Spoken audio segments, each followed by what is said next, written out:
Wild times with an even wilder future ahead of us. Salutations, my friends, and thank you for tuning in to another edition of Factions of Freedom. I'm your host, Noise Era, Freedom Faction, whichever one you prefer. And this is show number 1626, season 16, episode 26. And I have titled this episode Obligatory Games, Targeting Pregnancy and Things Coming Through. I will not lie to you, ladies and gentlemen. I am heavily underneath the influence of lidocaine as well as magnesium and a little bit of electroshock therapy. I threw out my back, dude. I don't know what happened, man. I had like my first old folks moment. I tried to go bend over to go pick up my second born earlier this week.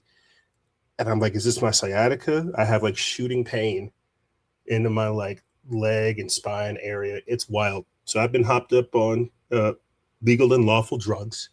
I have been on lidocaine patches and 1,000 milligrams of magnesium. I haven't taken Tylenol, Advil, or any of that crap. You know, we try to stay away from that, all of the pharmaceuticals. But I tell you what, it's weird because I noticed earlier today, just like the lack of empathy. It was a whole thing, man, like a brain fog. So if the show feels a little weird today, it's because I feel a little weird today, and I'm trying to do my best to carry us through. But we have so much stuff to talk about that I had to come do the show, bro. I missed. We were basically starting the show about an hour late. I had some meetings and things to take care of. That's the easiest way to put it. But it will free me up to start doing morning shows, or at least more shows in the morning over on TikTok. And that ties into some of the news and stuff that we have for you guys. We hit 10K over on TikTok, so that means we've unlocked subscriptions. We've also been accepted into the Creator Rewards program, which means they'll pay us for posting, which is absolutely mad to us. Mad. Absolutely mad, lads. Like, think about it. We've been over here begging for the better part of years, saying like, please support us, go to Patreon, become an exclusive member. And you sons of bitches didn't, but that's all good because now we found these alternative, funding methods, and we're going to get paid posting instead of like sitting over here every single week begging for one of you to become an exclusive member. We're just going to start posting. And that ties into some of the other cool stuff that I have cooked up over on the side. Basically, like, we lost the Instagram page last week. We're already back at like 700 followers. We hit 10K over on TikTok, and we're blowing up, dude. And we're getting more people over there on Substack too. And it's just like, I get so frustrated because of this like loyalist mentality I have with like Fedbook and Instagram. And I look at the progress that we're making right now very quickly, as I've been saying for the majority of this year. They're going to switch configurations. They called my bluff. We switched configurations. Things are happening, right? So I can't be mad. I'm just trying to update you guys. But yeah, a lot of cool things in the works. We've been writing articles over on Substack. We're going to be doing more TikTok lives. I was about to say Instagram lives, but they're not going to pay me to go live over there, bro. They're not going to pay me to post over there. The only reason I would be on Instagram at this point is to be an outpost for the people that still want to come find us, right? Like, we have a couple people that connected here and there, but I'm just telling you, like, the game is different, and we got to play it different, and we are playing it different. And so anyway, patreon.com/NOIZCE. That's the best way to support us in this current configuration. I put out an article over on our Substack. Let me go ahead and pull that up for you guys. We're going to be doing what you call it. It's like a shared membership type deal thing is the easiest way for me to describe it. I will, yeah, here we go. Because we have so many different monetization aspects of so many different systems, I have to come up with a shared platform or like a shared subscription type model, syncing our supporters and subscribers systems for long-term sustainability. It's my illiterate self picking back up my autism. Basically, I have to come up with like a whole new program that syncs together Substack, Patreon, and TikTok for some of the exclusive content that we're going to be doing. It's just got to be like a universal platform to where you get one, you get access to the Patreon, you get access to the Substack, you get access to the TikTok.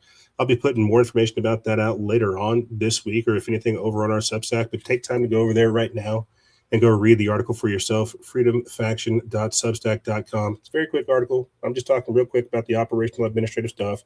And this is me just being transparent with you guys, right? Not trying to hide stuff, but just saying, hey, as we grow, as we proceed, we're going to need your guys' support in one way, shape, and form. It's an active participatory event. But again, you guys can support us by going over to patreon.com/noise. I feel like the best thing for me to do is just honestly just jump right into everything. I've got to let the videos carry me.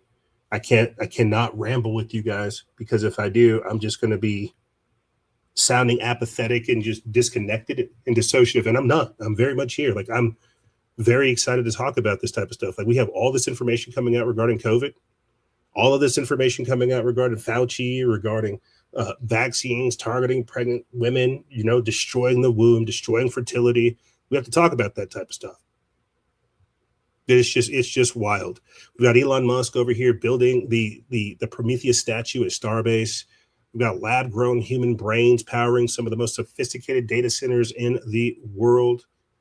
As I said before, we're going to be featuring Dr. James Thorpe talking about the severe birth defects and placental abnormalities that they saw after the COVID shot was rolled out.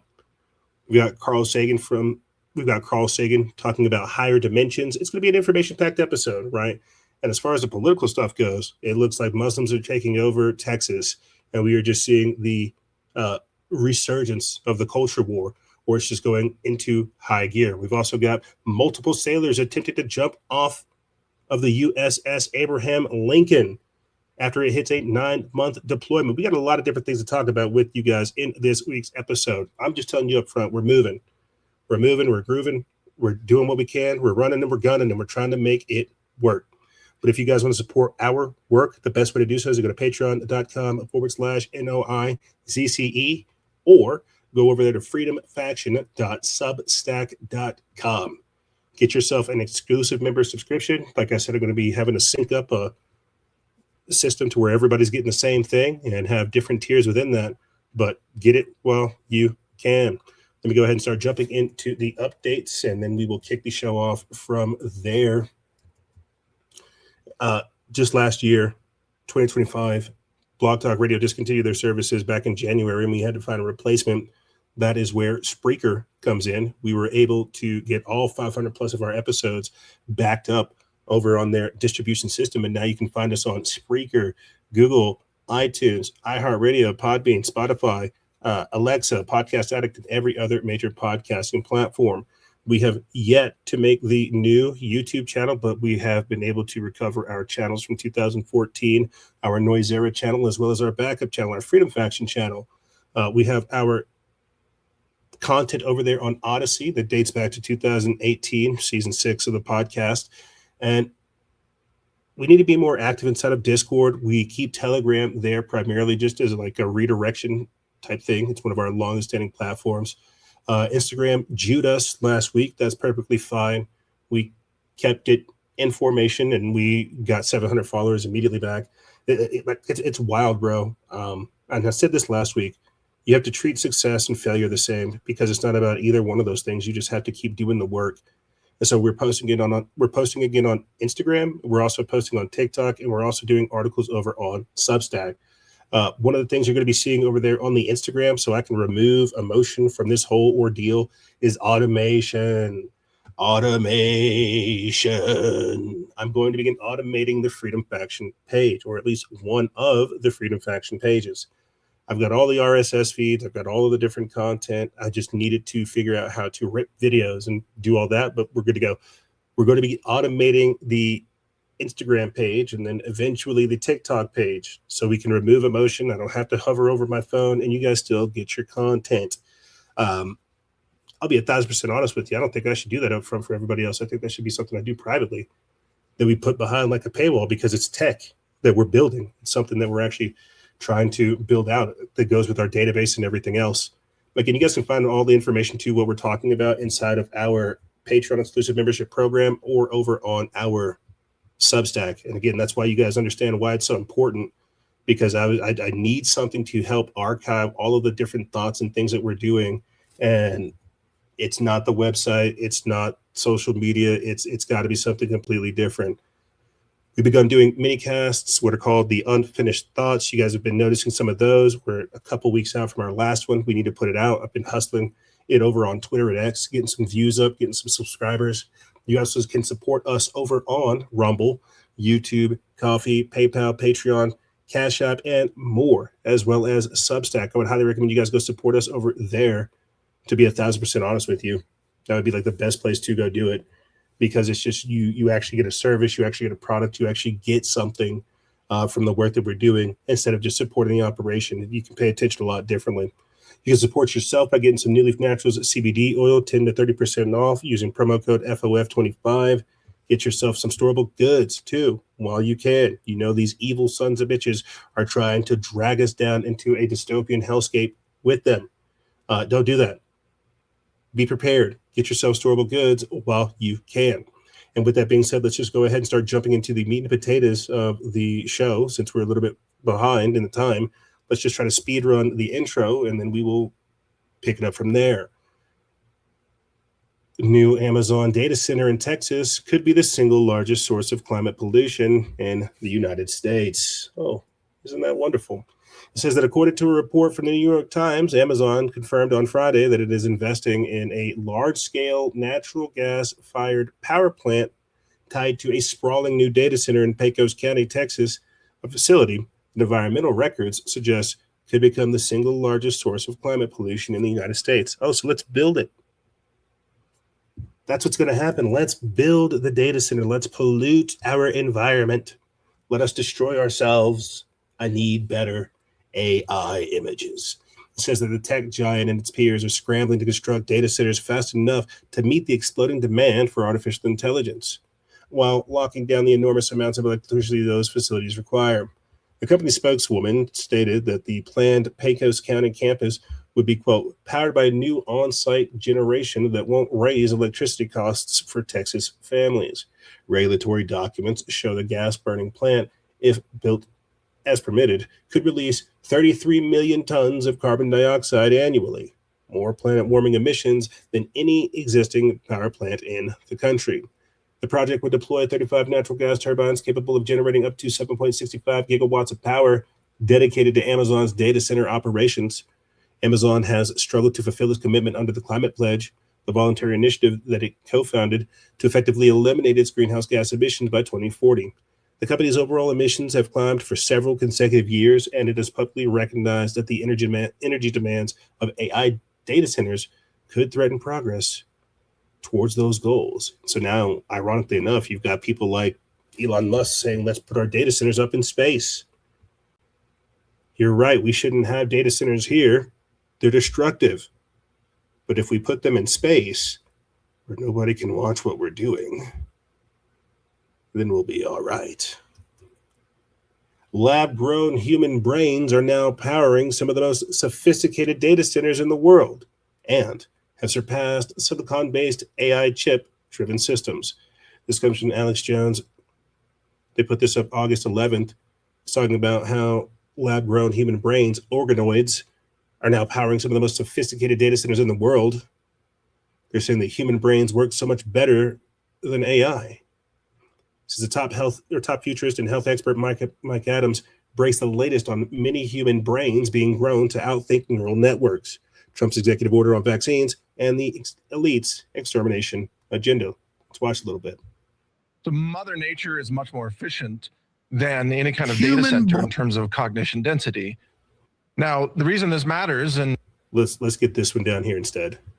Brain tissue is now surpassing silicon chips in future investment for AI. Did you hear that? It's been decided that human brains work much better running the AI. But is it really AI when it's a giant cyborg human tissue network? What did Google say when they were founded in 1999 at their prospectus meeting with the CIA, Incutel, Eric Schmidt, Larry Page, and Sergey Brin? This is all public. It was declassified about 15 years ago, Big Wired magazine articles about it. And at the meeting, they said the goal is to build a giant computer neural network that interfaces with millions of people in lifetime with the human tissue in their brains so we can control the public, predict the public, and it even projected forward using human brains physically to power the AI. New data centers will be powered by human brain cells already. See, this is why I did the most recent unfinished thoughts, where it should have just been the Building the Matrix Part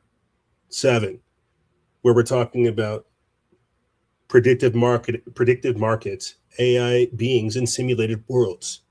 They're trying to take this reality over. They are. 50 years ago, they had brain tissue doing computer computations. And what they found with brain tissue is they can just hook it up to war games, whatever they want, and it will start becoming intelligent on its own. And then you can program it, and it works much better than silicon and doesn't need to be super cooled. And it goes on and on. And the headlines in the last few years are, oh, scientists want to build living computers powered by brain cells. That's their admitted plan.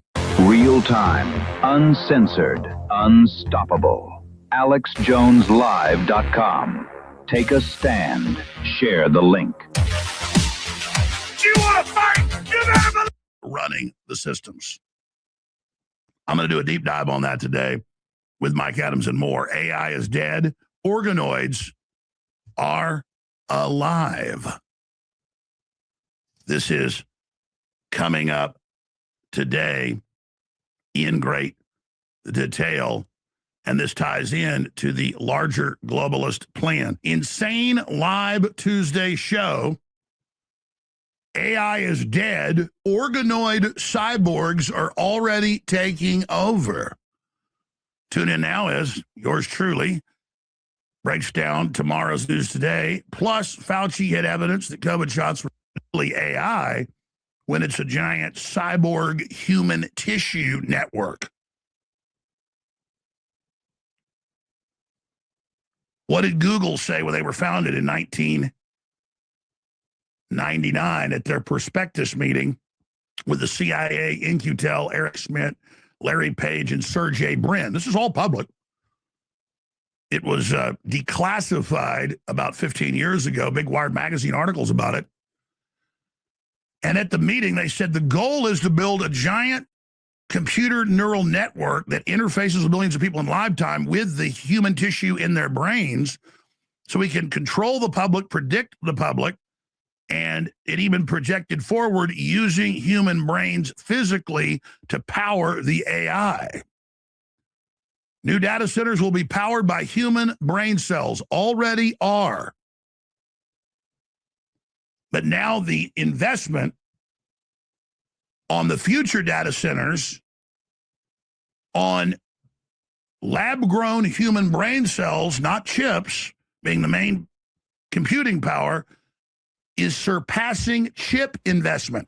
That's crazy. As Wired says, AI is dead, organoids are alive and will rule. Where's Mike Adams? Let's get him in there talking about this. I want to hear what he has to say about organoids and brains and using humans as computers, using humans as computer chips. If we've got a little bit of a lag there, that's okay. We can go ahead and proceed forward. We've already used a fair amount of this time. This is me simply just trying to pull up the fact that these people look at us not as actual human beings, but nodes, computational data points that can be manipulated. Biohacking, you see. Looks like we're being given the red wheel of death. Let's go ahead and proceed forward. Mark Zuckerberg's super yacht ignored distress calls from nearby stranded boat. This is by Frank Bergman of Slate News. They put this up August 10th. This is us just documenting some of the apathy and sociopathic tendencies of the elites. And again, you got to think, these are the people that whenever it all starts crashing, they're trading. They've got farms. They've got guns. They've got mega yachts, super yachts, deep underground military bases. They understand what's happening. This is the crew aboard Meta CEO Mark Zuckerberg's luxury yacht, super yacht ignored repeated distress calls from a stranded boat off the coast of Alaska, leaving the vessel to wait for their passing cruise ship to rescue it.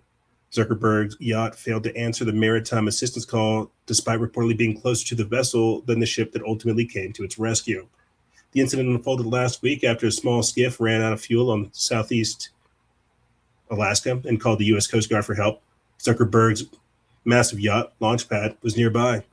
But according to witnesses aboard the vessel, or aboard another vessel, the billionaire's yacht did not respond to repeated Coast Guard radio calls. Instead, a small cruise ship called the Wilderness Legacy stepped in, towing the stranded boat into Farragut Bay and providing fuel.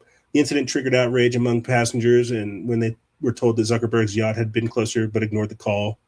But we shouldn't be surprised at all. We should not be surprised at all that technocrats and elite individuals are not going to go out of their way to be altruistic or help somebody unless the cameras are there. That's how the scam works. Unless the cameras are on and there's not witnesses, he's not going to be a good person.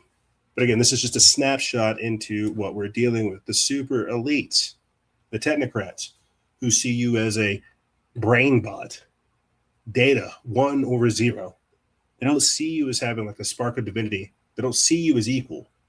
They see you as goyim. They see you as sheep, cattle to be herded, culled, and enslaved. Elon Musk to build the biggest building in the world, spanning a colossal 100 million square feet. Talking about Musk's mega project. This comes from End Times Headlines. They put this up August 8th. It says that Elon Musk is preparing to construct a semiconductor mega factory so vast that it would redefine the scale of human engineering, rendering even the Pentagon a comparatively modest structure. According to a report from the New York Post, Tesla and SpaceX confirmed Thursday that their jointly developed project, known as TerraFab, will be built in Grimes County, Texas, just outside Houston. The first phase alone carries a price tag of $16 billion. Once complete, the sprawling complex is projected to exceed 100 million square feet, a footprint larger than any other building ever constructed, and one that would immediately claim the title of the largest structure on Earth. Musk, who leads both companies, described the facility as, quote, the largest and most valuable building on Earth by far.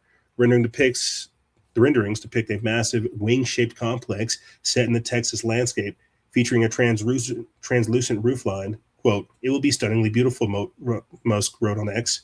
In a separate post, he added, quote, Sci-Fi City is what we're aiming for.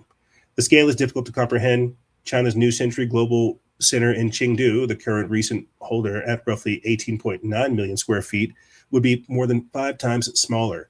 TerraFab would also tower the Pentagon's 6.6 million square feet, Apple's Park's 2.82 million square feet, and the Mall of America's 5.6 million square feet combined, several times over. Tesla framed the undertaking as a response to an existential shortage of computing power. Quote, both Tesla and SpaceX will need far more chips than current and future global production can supply, the company stated, with the goal of producing more than 1 terawatt power of year. I think you guys get the picture from there. It is going to be a massive building, a massive sprawling facility, a town, a sci-fi town, a sci-fi city, he said. Because you see, this is where we're going. We're moving into the era of the smart cities. We're moving into the era of the technocracy. We're moving into the era of the scientific dictatorship. And so you need new factories, new change engine, new mechanisms to help reshape society. And make no mistake, ladies and gentlemen, society is being reshaped. You're seeing the political system crumble before you. You're seeing the people beg for a new world order, beg for a system that makes sense. Everything's changing. Here are some of the artists working on the Prometheus statue that debuted at Starbase, Texas.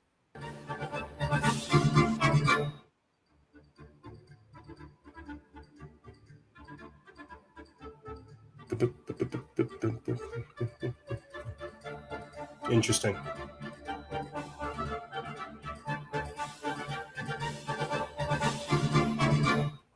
I'm going to be writing an article about this. I don't think that is Prometheus. I think it is Lucifer. I think it is Apollo. I'm going to be writing an article about this on our Substack that ties all three together. The Promethean flame that Elon Musk is, the transhumanist technocrat bestowing upon us forbidden knowledge. The forbidden knowledge of bodily augmentation, of biohacking, of genetic modification, the sci-fi future. That you too can be as gods. Here, take the Promethean flame. Try not to blow yourself up with it. Don't hurt yourself. And that's what's happening right now. We're all being given a veritable form of the Promethean flame. And we have to try not to blow ourselves up with it. We have to, at the same time, get greater flame. And there are also those that want to stuff our flames out. Yeah, no, I thought this was very crazy that this got debuted. Many people immediately likened it to the Statue of Liberty, which again is another depiction of Lucifer chained. You see, symbolism will be their downfall. Symbolism will be their downfall. Now, with the remaining part of this segment, we're basically going to be going into a crazy old world switch up. Talking about, pre-20th century buildings, turning plastic waste into plastiline, Julian Brown. We're also going to be talking about Joe Fell's magnetism, the Apocrypha, why they would want to censor information, and could modern electricity and wireless networks be an imitation of ancient Earth energy systems? So it's like we see Elon Musk creating Terrafab. We see these technocrats creating their data centers. It's wild because we already have an existing grid here on this planet, abundant, full of energy from which we could pull from, but we are not tapping into it. Instead, we're coming up with our own energy source and our own grid, and it is not really good.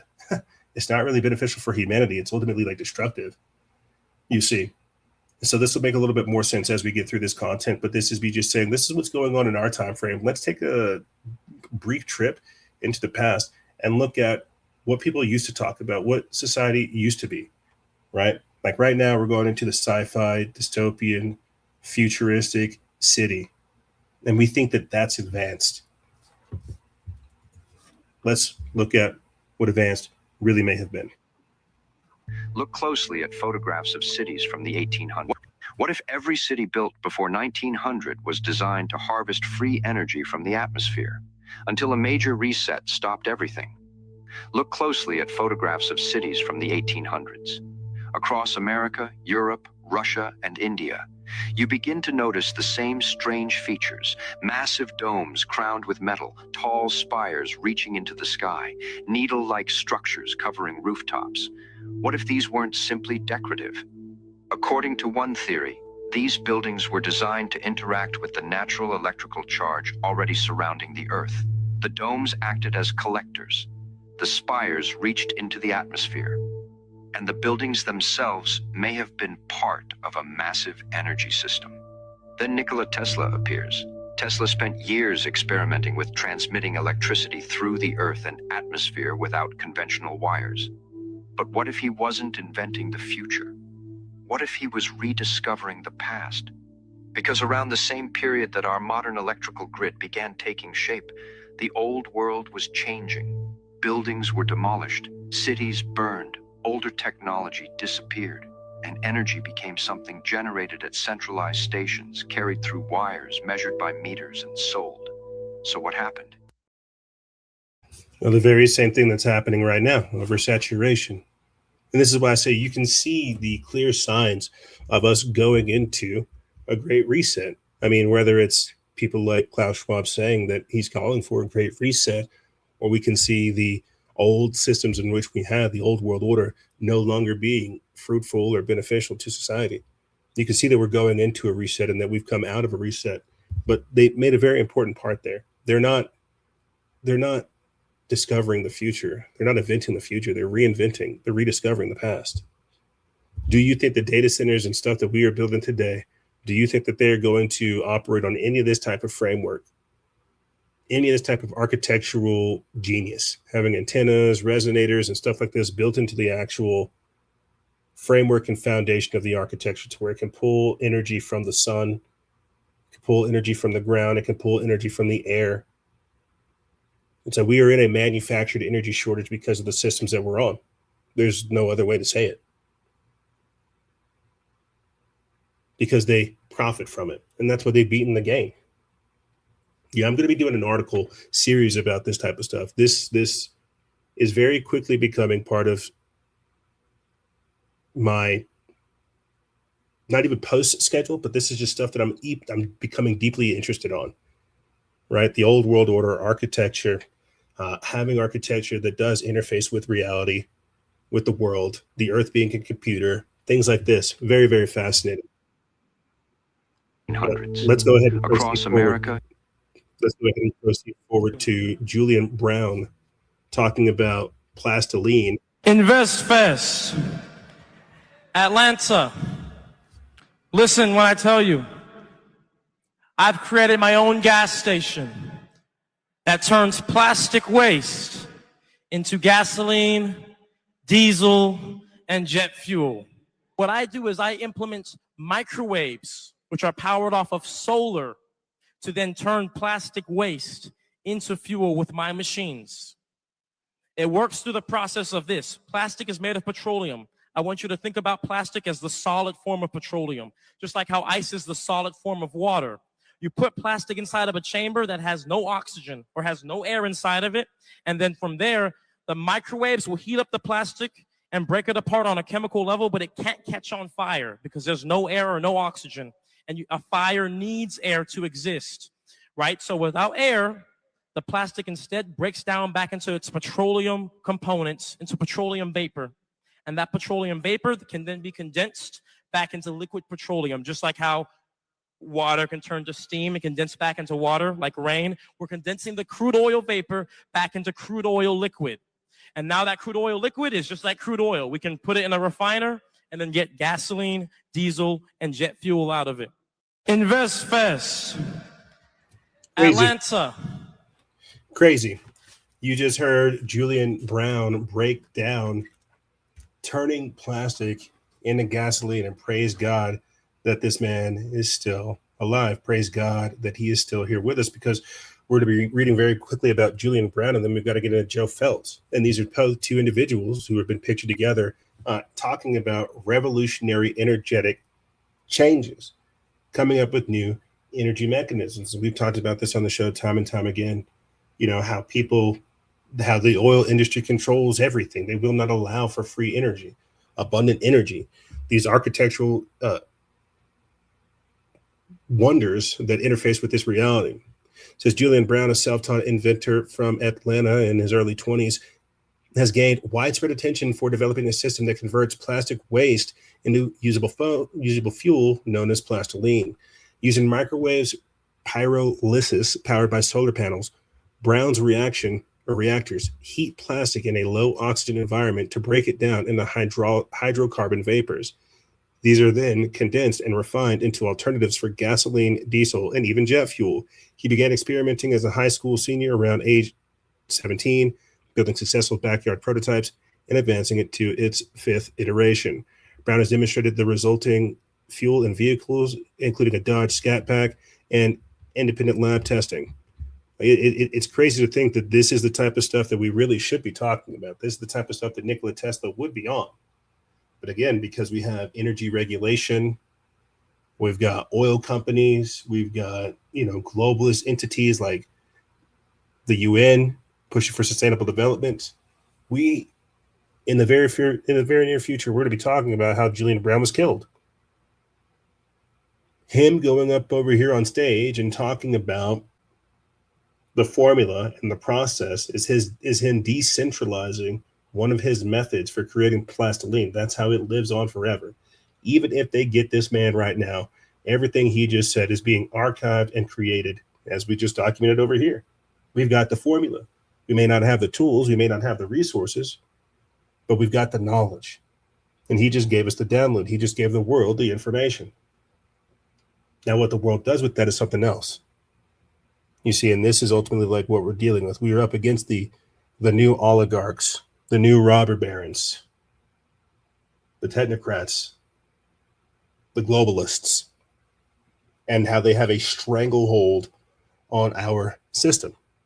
But we play video clips over here on the show in the past of individuals who are able to make cars drive on water. We have the technology. It's in abundance. We have the technology, we have the knowledge, we have the wisdom. But what we lack is the forces. And because this system is so compartmentalized and so messy, they control everything. Like this right here. Let's go ahead and move forward real quick. This is the clip, honestly, that got us these thousands of followers over here on TikTok. It's of Joe Fells talking about L.H. Anderson, magnetism, and more. And Psychic Forces, written by a man named L.H. Anderson in 1895. Look him up real quick. Tell me if you can find any information about L.H. Anderson, the Freemason who wrote The Key to Power in 1895. In Matthew 17:21, we went over the missing verse about healing all disease and sickness. When I was reading this book, I noticed it mentioned, howbeit this kind goeth out not but by prayer and fasting. What is this book written about? Magnetism gives us information about the existence and action of the life of dreams and the power of creation. It is also the best means of breaking the seal which closes the mysteries of antiquity, rich and fancy, whilst it discloses the similarity and depth of man's capacity and shows us an accordance of phenomenon which formerly in magic was attributed to enchantment and to deceit. It's kind of funny. The dude that built Coral Castle said the entire world is built out of little tiny magnets. Yeah. All of Parker's electrical equipment is magnets wrapped in wires. Yeah. Julian's machine runs off of magnetrons. Yeah. The atoms within everything are bonded by magnetic bonds. What does it say about magnetism? Magnetism possesses properties which are not only practically useful as regards health and the relations of life, but also in respect to the highest interest of mankind. In human nature lies the germs of power which are occasionally met with in this earthly form, but which so far have never been perfectly developed except in the man of Jesus Christ. The Freemason I can find no history about is talking about Jesus being the perfect example of enlightenment through magnetic principles. We're getting into ancient esoteric Jewish shit. Magnetism gives us information about the existence and action of the life of dreams and the power of creation. By animal magnetism, hold on, what is animal magnetism? It is called animal magnetism because the animal part of a man is the medium, the conducting body of his penetrating magnetism, which distinguishes our animal senses and the higher faculties of man. By these means, we discover in animal magnetism a new medical science, or the art of healing and prevention of disease, not through a substance, but by a power, a movement which, like sound in the air, light in the ether, appears to be endowed with a surpassing mobility. Was that talking about healing all sickness and disease with thought? That's what that sounds like that's talking about. Here's the chapter I'm in now. Secrets of the Egyptian Magi. Story time. Ancient magnetism and... Rest in peace, Joe. Rest in peace. We've got a couple more videos of Joe for this segment, but I mean, you can tell why he got clapped. You can tell why they killed him, why they got rid of him. Very, very powerful videos, and these are the type of videos we need to be putting out. This is what I'm saying. I really took some time this week as this racked up over 500,000 views on our page and brought in over like 8,000 followers over this week. I really just meditated over a lot of things this past week with Joe Fells, with our podcast, with our content, our archive, our library, what we should be proud of, right? Like Did Joe Fels come up on Instagram? We all came up on Instagram, and now we're over here on TikTok. What I'm trying to say is, like, I rest in peace, Joe. He put that much more of like a pep in my step to say, you know what, you need to go do your own thing. The podcast is great and all, covering content and stuff like this is nice, but there is a different way to get people awake. There is a different way of doing this. And I see this type of content. I see Joe. I see people understanding what he's trying to do. That's where we have to go, guys. And if it gets us killed, it gets us killed. We either become like, you know, what's it called? We either become Billy Carson, Rizza Islam, or, you know, Joe Fels, or we become, who's that? Oliver Tree. You have to think, this is the cost. We are not up here to do this for shits and giggles. We're up here to try to wake up people. And this is one of the pictures I put up on our Instagram. It's like, you have to understand, this actually is a battle against good and evil. You have people that do not want humanity to awaken. You have people that want to put humanity asleep. We are literally dealing with satanic, vampiric entities that want to take humanity's essence from them. And if they see people waking people up, they're going to do everything they can in their power to put them to sleep. My God, what happened to David Wilcock? What happened to these like dozens of scientists? So the same thing happened whenever COVID went through. They killed Dr. Sebi. They started coming after all these different holistic practitioners. It's because they're curating consciousness. They're trimming information. And you got to understand, because we had a couple videos of him, of Joe Fels coming up next. Just last week, we were talking about how Anthropic and other AI companies are buying up all these different books, chopping the spine off, scanning them, and burning them. It is a battle against good and evil, and knowledge truly is the tool. Knowledge is the weapon. We're going to have to do more work into L.H. Anderson. You got a Mason giving glory to Jesus Christ. That's impressive, because these people usually worship Lucifer. And so you have to understand, unfortunately, Joe Fels is a casualty of the truth war, of waking people up. And he died living the way we all should. Waking people up, fighting, coming up with new sources of alternative energy, working with people like Julian and Brown, right? That's what I should have done a better job segueing. They've worked and talked on previous occasions. Because the knowledge is there, but we don't have the numbers. We don't have the soldiers, or at least we don't have the organization just yet. Let's go ahead and proceed forward to another video of Joe Fels talking about, I think this time, Jewish history and Judea. Jews, 1866. Why is the world so obsessed with the Jews? The country received the name of Palestine. I am after reading that it was called Judea from Judah. I want to know more about these guys. Judea, Palestine, or the Holy Land. So I got some interesting books. Actually called Phoenicia. I like to start out by saying I'm not suicidal and I'm very healthy. This is the complete works of Flavius Josephus. Josephus was a Jewish historian born in 37 AD, a couple years after Jesus was crucified. He died in 100 AD and wrote a lot of pivotal works. This is an 1872 print containing the biography of Flavius Josephus, Antiquities of the Jews, and Wars of the Jews. From Antiochus Epiphanes taking Jerusalem to the death of Herod the Great, the emperor who ordered the innocent of the massacres in Matthew. He tried to kill baby Jesus. Antiquities was written in 94 AD and Wars of the Jews in 75 AD. Josephus is an interesting character because his mother was nobility. He was captured by the Romans in 67 AD, but his life was spared when he predicted the election of Vespasian as emperor. Some think he was a Roman plant. Other people think he was a great historian. This is A History of the Jews, Volume 3, 1866 by Henry Hart Millman. He was a doctor of divinity and professor in England. I'm most excited about these because they contain information on the Essenes, an obscure religious sect that Jesus was a part of. Notice,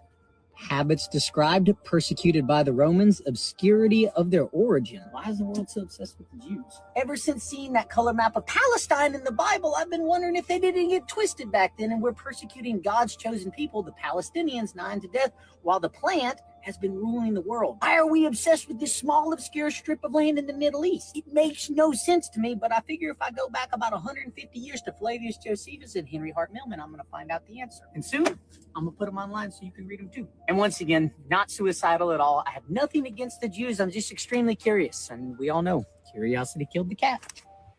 It's crazy. He said it. It's crazy. He's like saying, like, curiosity killed the cat. I'm not suicidal.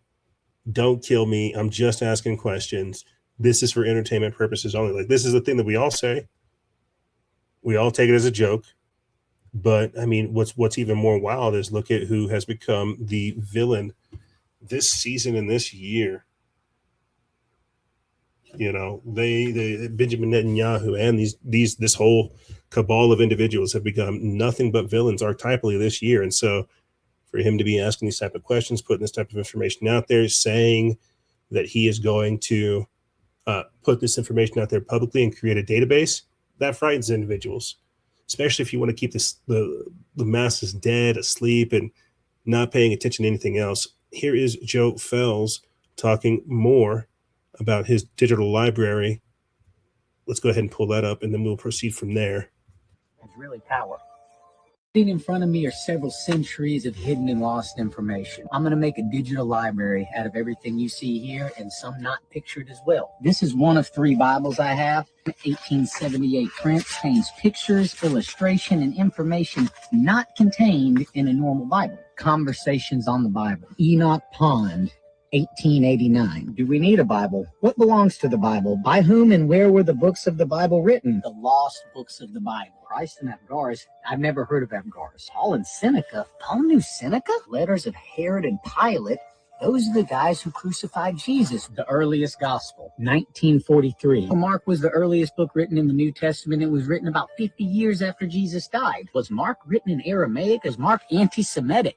I've never heard any of this mentioned in any church or Bible anywhere. Am I a Jew or Gentile? It's by Thomas Davies, 1893. Cosmology or Mysteries of Creation, the Hebraic account of creation, supported by the development of existing acts of God toward matter, Adam and Ha-Adam. What? Ancient Magic and Magnetism and Psychic Forces by L.H. Anderson, 1895. Very obscure Masonic author. This one discusses how magnetism is everything. In chapter 3, Secrets of the Egyptian Magi, Night Scenes of the Bible, with the hidden U.S. history in the cover. Daniel March, 1869. Jonah's night at Nineveh. You want to know what happens after the whales spit him out? The Bible's only part of history, so I've included a lot of other sources in the search for truth. Taoist yoga, the Chinese art of kindness, all new to me. History of Freemasonry, Daniel McDonald, 1898. Physics and Physiology of Spiritualism, W.A. Hammond, 1871. There's an inherent tendency in the mind of man to ascribe supernatural agencies to the events of causes which are beyond his knowledge. The Outline of History by H.G. Wells, 1920. Earth and Space and Time, The Record of the Rocks, Life and Climate, The Age of Reptiles. There are 3 books before we even hit the Bible. Heroes of European History, Louise Creighton, 1907. Christopher Columbus, Part 3, Chapter 2. That's how much history is contained in there.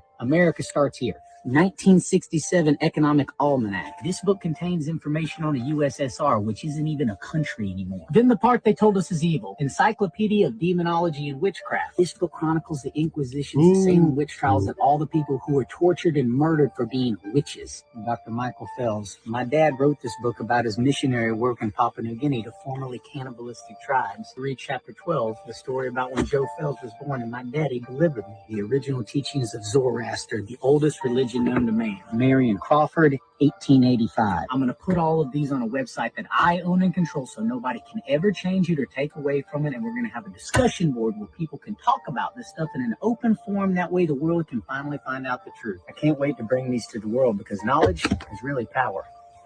Sitting in front of me are several these to the world. So they killed him.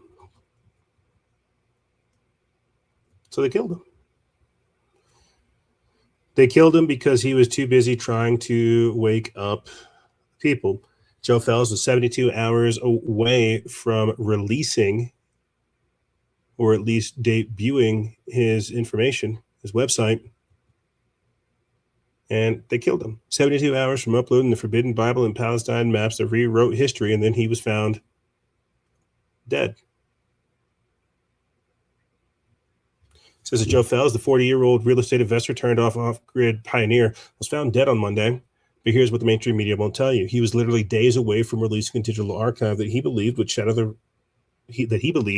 shatter the carefully constructed narratives that control our world. Fells was on the brink of uploading a treasure trove of forbidden texts to the internet, a collection of some of the most important and controversial books in antiquity. We're talking about old and lost versions of the Bible, specifically containing the Apocrypha, books that were removed from the canonical Bible by the early church, books about Freemasonry, the secret society that has been linked to the world's most powerful families and institutions for centuries, writings from around 50 years after the death of Jesus that show old maps of Palestine, rewriting the entire history of the region and challenging the narratives that have been used by Israel to justify decades of conflict, ancient writings and other historical texts that the powers that be have been trying to suppress. It says that Fells wasn't just talking about doing this, he had been actively digitizing his books collection using AI-powered OCR technology. You see, like I read this right now and I can't help but think that this has got Benjamin Netanyahu's hands written all over it. It's got the timing of it is just way too coincidental. From us talking about them rolling out or burning books and things like this, to even again people like Benjamin Netanyahu, Israel, and everything that comes with that, just the timing of it is too real. And what have we been discussing over here on the show for the better part of this season? That we know that these people are trying to spiritually capture the youth. They need to try to get the youth. That's why they got Charlie Kirk. That's why they tried to throw that Breland Hollyhan kid out there on us, or whatever the hell his name is. If something like this comes through and this challenges the narratives, and they have to have answers for it, they're already going to take a disillusioned America and kick it into overdrive. It is a shame to see this. Let's go ahead and play this other clip quick, and then we'll go ahead and start wrapping up this segment for you guys. Cut off from the end of Daniel. What is the Apocrypha? A certain group of books of the Bible that used to be included but ain't in your Bible today. What was in them? Why did the church take it out? Well, to understand this, you got to do a little digging into church history. The Apocrypha used to come standard in all Bibles. The Council of Hippo in 393 and the Council of Carthage in 397 reaffirmed and included them in all standard literature. The first decisive removal didn't come till 1546 at the Council of Trent, when the Catholic Church removed the entire Apocrypha and listed the books of the Bible you have today as canonical scripture and excluded everything else. Martin Luther and the Protestants saw it a little bit different. In his 1534 edition of the Bible, he listed the Apocrypha as not equal to Holy Scripture, but good and useful to read. In my mind, it's just a book. Why wouldn't you leave it in there for people to read it and make their own decisions? So I did a little digging. Here's a hint. It has a lot to do with the Holy Land of Israel, Palestine. Let's start at the beginning. First is Esdras. As you can see, it talks about King David, Israel, the Levites. This one is excluded because they said it was redundant variety of canonical scripture. Wisdom of Solomon, written about 100 BC, excluded because it was written in Greek, not Hebrew. Ecclesiasticus, written about 180 BC, excluded because it was not in the Jewish Bible. The book of Baruch was written by the prophet Jeremiah scribe, and it was excluded because it was not in the Jewish Bible. The history of Susanna, it even says right here, set apart from the beginning of Daniel because it is not in the Hebrew. This Bible was written in 1812, 214 years ago. They kind of say the quiet part out loud. I don't think anybody noticed. Maybe we notice it now. I take real issue with the first book of Maccabees because this is a historical account of the Jewish revolt that happened about 160 BC, and they excluded it because it wasn't in the Jewish Bible and because they said it was written about 100 BC, which is crazy because the earliest book of the New Testament was Mark, and that was written about 50 years after Jesus died, which is about the same time period of Maccabees. The book of Manasseh is excluded because it was not in the Hebrew canon. Lastly, the destruction of Bel and the dragon. It says it again, cut off from the end of Daniel. Why? Because it was not in the Hebrew canon again. And not to get off topic, but they tell us dragons aren't real, right? But dinosaurs are. What is a dinosaur? A large reptile. What is a dragon? A large reptile. You ain't seen the skin on none of these. How do you know a dragon and a dinosaur ain't the same thing? Valid point. Why did they take it out? I'm not sure, but I've identified a common thread. It seems that these guys right here are always behind the scenes pulling the strings. It's the Christian church doing it, but only because it was not in the Jewish Bible. These guys right here own the media, the banks, and all the adult film sites. I'm not sure why these guys didn't want the Apocrypha in your Bible. I'm also not sure why they took Palestine out of the Holy Land. But I'm fixing to put these things online so we can all read them and decipher them together because they some shit in the game. It says it again. Cut. So it's pretty obvious as to why Joe got killed.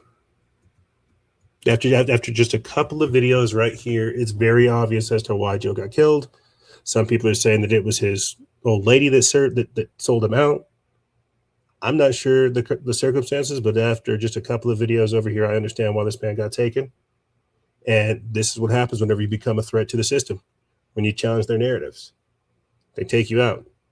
And they always end up having some kind of common source. I wonder why. Because there is a certain sect of people trying to control, manipulate, and obscure history. And so for the final article for this segment, before we hit a hard break, it's just something that we've written over on our Substack. Rest in peace, Joe. We will carry the torch from here, my friend. You were gone, but you were not forgotten.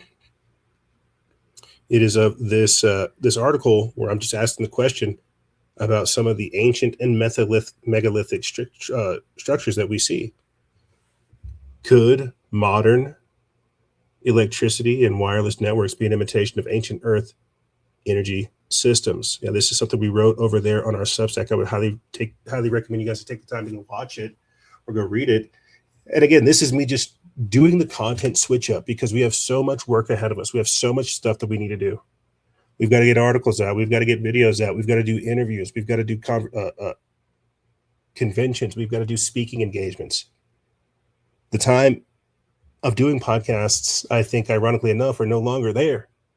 I think right now the world needs different lights. Yeah, I'll be 1,000% honest with you guys. We're just kind of bringing this up very briefly in this article. I'm just talking about,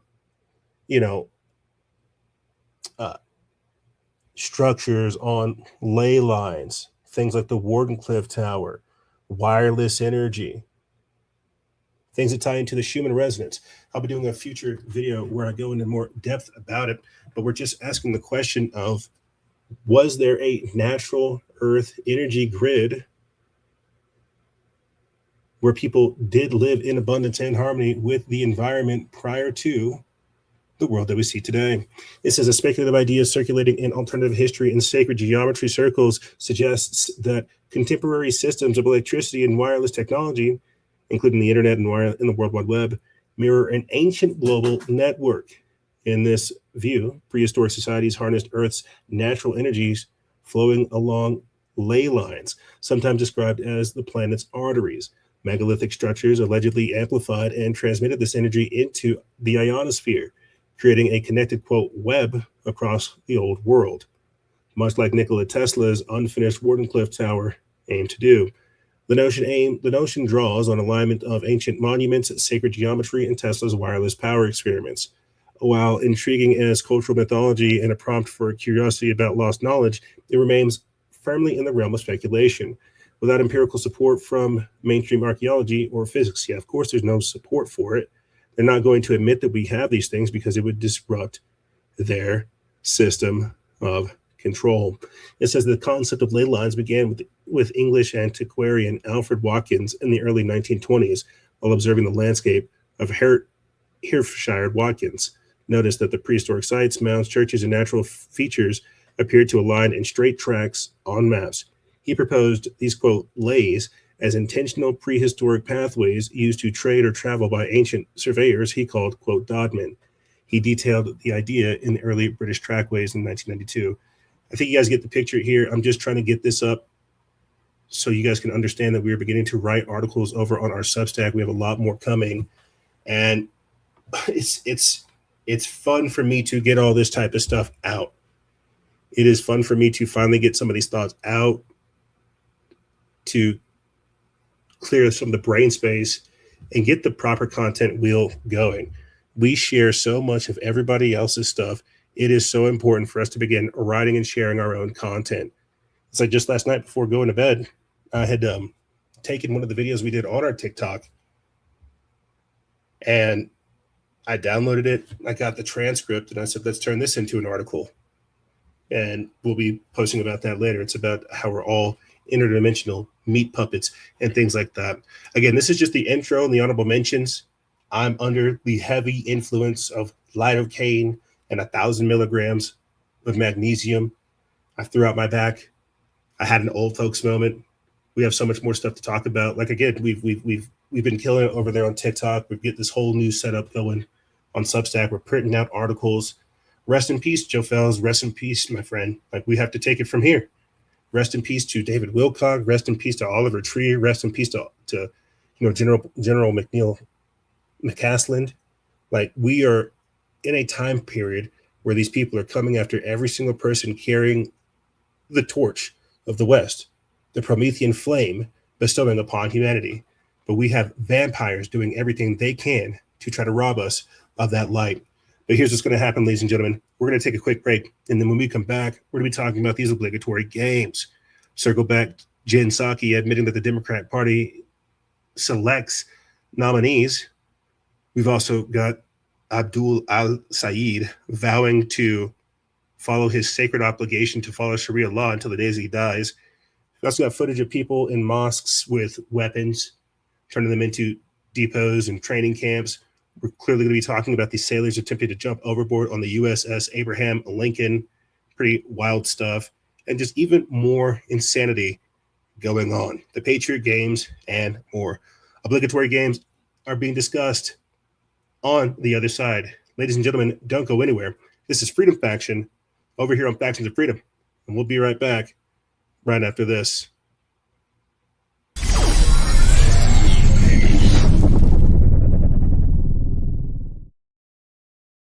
The young generation, like Prime Minister Trudeau, half of this cabinet, are actually young noble leaders of the world economy. We penetrate the cabinets. The change is not just happening. The change can be shaped by us. We have to prepare for a more angry world. How to prepare? Take the necessary action to create a fairer world. I see the need for a great reset. So people assume we are just going back to the good old world which we had, and everything will be normal again. This is, let's say, fiction. It will not happen.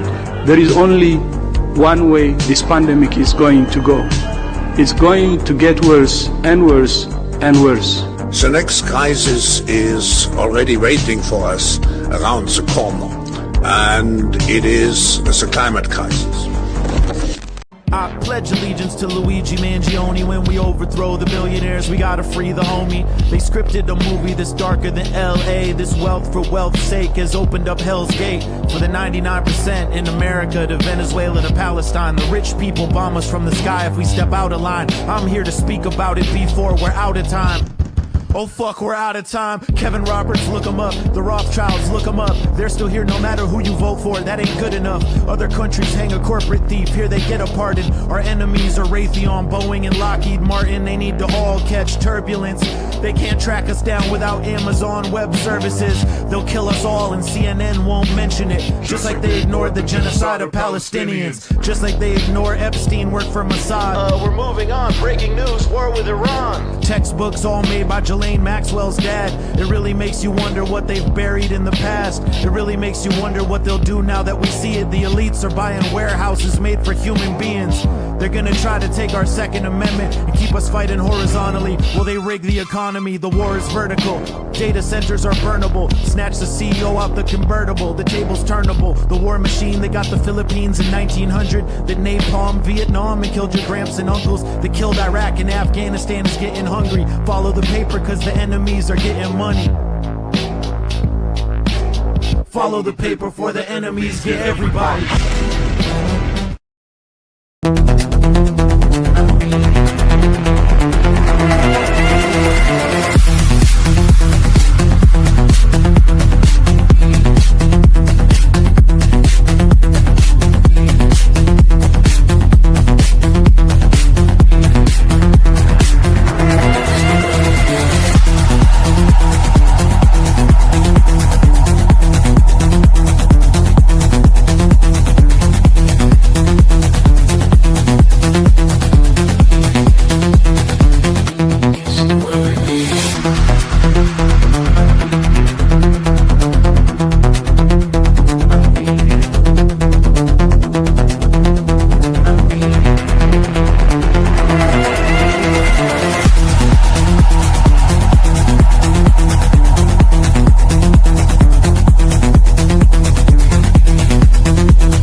just going to get weirder and weirder and weirder, and finally it's going to be so weird that people are going to have to talk about how weird it is. I look for the invention of artificial life, the cloning of human beings, possible contact with extraterrestrials, possible human immortality, appalling acts of brutality, genocide, because the systems which are in place to keep the world sane are utterly inadequate to the forces that have been unleashed. The good news is that as primates, we're incredibly adaptable, going to be tested to the limits. What they see going on is the breakdown of all tradition, all order. They're quite right that it's happening, but they're quite wrong to conclude that it should be resisted or is somehow evil. The mushroom said to me once, it said, this is what it's like when a species prepares to depart for the stars. You don't depart for the stars under calm and orderly conditions. It's a fire in a madhouse.